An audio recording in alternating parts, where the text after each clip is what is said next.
എന്താ നീ ഇത്ര ആലോചിക്കണേ?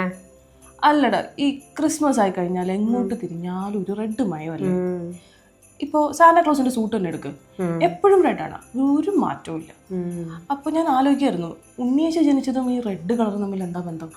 അതൊരു മാർക്കറ്റിംഗ് കഥയാ. മാർക്കറ്റിങ്ങും ഇതിലും മാർക്കറ്റിങ്ങോ? നീ വാ പറഞ്ഞുതരാം. നിങ്ങൾ വാ. സാന്റാക്ലോസ് ഓർ സെയിന്റ് നിക്കോളാസിനെ ഓവർ ദ ഇയേഴ്സ് പല രീതിയിൽ പോർട്രേ ചെയ്തിട്ടുണ്ട്. നോമായിട്ട്, എൽഫായിട്ട്, ഗ്രീൻ, ബ്ലൂ, റെഡ്, അങ്ങനെ പല കളേഴ്സിലുള്ള ഫർക്കോട്ട് അണിഞ്ഞ് അങ്ങനെ പല രീതിയിൽ പോർട്രേ ചെയ്തിട്ടുണ്ട്. അപ്പോഴൊന്നും അങ്ങനെ ഒരു പെർട്ടിക്കുലർ കളറോ ഫിഗറോ ഡിഫൈൻഡ് ആയിരുന്നില്ല. അങ്ങനെ ഇരിക്കെയാണ് 1930 കൊക്കക്കോള അവരുടെ വിന്റർ സെയിൽ ബൂസ്റ്റ് ചെയ്യാൻ വേണ്ടിയിട്ട് സാന്റാക്ലോസിനെ യൂസ് ചെയ്യാൻ തീരുമാനിക്കുന്നത്.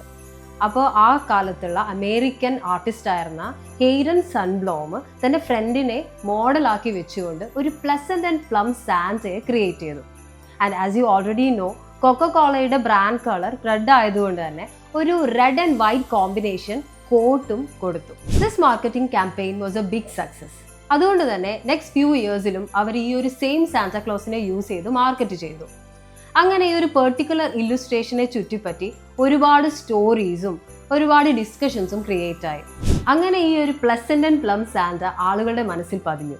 അതാണ് നമ്മൾ ഇന്ന് കാണുന്ന റെഡ് ഫർക്കോട്ട് അണിഞ്ഞിട്ടുള്ള ജോയ്ഫുൾ സാന്റ. ക്രിസ്മസിനെ അങ്ങ് റെഡ് കളർ ആക്കി കളയുക എന്നുള്ളതൊന്നും ആയിരുന്നില്ല കൊക്കക്കോളയുടെ മോട്ടീവ്.